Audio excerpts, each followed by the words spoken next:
So in most NBA draft classes, outside of the top 3 picks, everything is usually unknown as far as who goes to what team.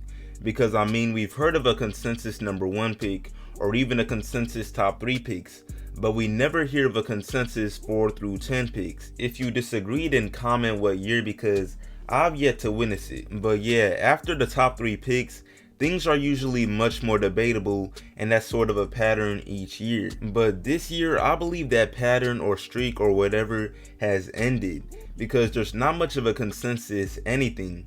Like the whole top 10 picks in the upcoming draft are pretty interchangeable, especially the top 5. And as a result, NBA GMs and scouts must be even more nitpicky and strict than usual when deciding who to choose out of a large pool of talent, which basically means the minor flaws of these lottery players are going to be the difference makers in how high they get taken. So yeah, today we're going to look at one weakness of every projected lottery player to determine how detrimental they really are. And none of them are a huge problem, but again, things get pretty selective when there's just so much competition and talent available like there is this year. And I can't actually cover every single player in one video, so I'll just make a part 2 if y'all enjoy this, but this vid will cover like 7 players. So yeah, but before I go any further, what's up YouTube, Plug Speaks, back with the vid. If you are new, first of all, welcome, go ahead and subscribe. Also like the vid if you enjoy. I drop bangers 3 to 4 times a week, and we're grinding for 5K, so I'd for sure appreciate it. But back to the vid though. So first up, we got Scottie Barnes, who is a 6'9", 230-pound forward that plays for Florida State. And despite his pretty average numbers, it's not surprising ESPN projects him as high as the 9th pick, because he has so much potential and just as much versatility, which are two things that basically any team could use, regardless if the team is good or bad. But yeah, the appeal for Scottie Barnes makes sense. He already has an NBA body, he can dribble pretty well for his size, which is 6'9", he's strong, he's pretty mobile, and just impacts the game. But his biggest weakness that will limit where he gets taken in the draft is his unreliable scoring. And don't get it twisted, I'm sure teams aren't even looking for him to be their number 1 or even number 2 scoring option. But his limited ways of scoring and inability to shoot still needs work. Stats like his free throw percentage of 62% will probably turn some teams off when it's time to make a decision. It's the reality. But moving on to Jalen Johnson, who is another 6'9" forward whose game is not too far off from Scottie's, but their areas for improvement are different. So yeah, Jalen's season at Duke was not what he wanted at all. This man went through injuries, got hate from the fans for choosing what's best for himself, and still, he is in the top 5 pick conversation. That tells you a lot about how highly scouts view him. But yeah, Jalen Johnson is another versatile player. He can play as a traditional forward, a point forward, or maybe even a big if needed. And for the minutes he was given, his numbers were pretty nice too.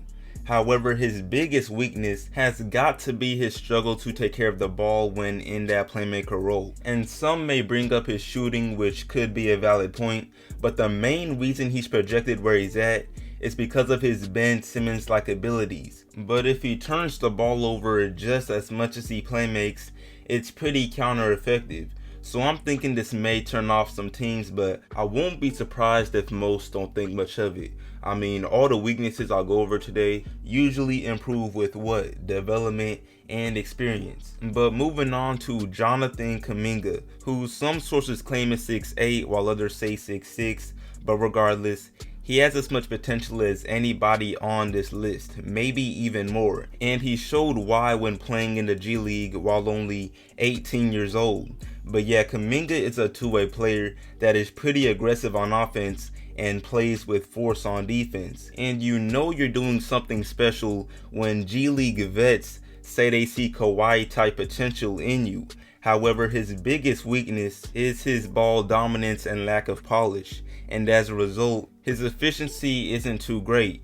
Because when you're as aggressive as Kuminga, you can take over games pretty quickly if your shot is falling or if you're getting fouled.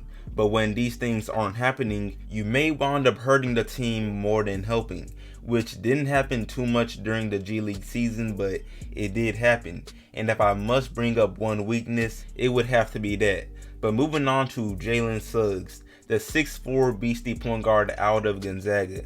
And I'll admit, you have to truly reach to find a reasonable weakness in this game at the moment, because when you're playing well on an undefeated team, your flaws aren't going to show as much compared to if you were the primary option on a bad team with worse teammates. So yeah, we've been able to see a lot of what Jalen is good at, like his court vision, his mobility, and his scoring, but not many weaknesses. However, if I had to point out one weakness, it would be his streakiness as a shooter, because sometimes he looks like a sharpshooter that cannot miss, and sometimes he can't hit anything.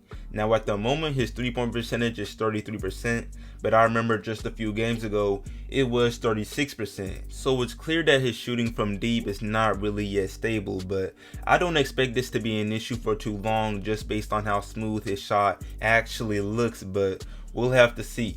Anyway, moving on to Evan Mobley, the 7-foot center for South Carolina that has all the potential in the world to someday become one of the best bigs in the NBA. I mean, he's the whole package. He plays great defense, he can pass, he's mobile, just a lot of good things. But his biggest weakness is for sure his weight and strength. And I'm not of the mindset that he must become bulky to succeed. I mean, that's not even true.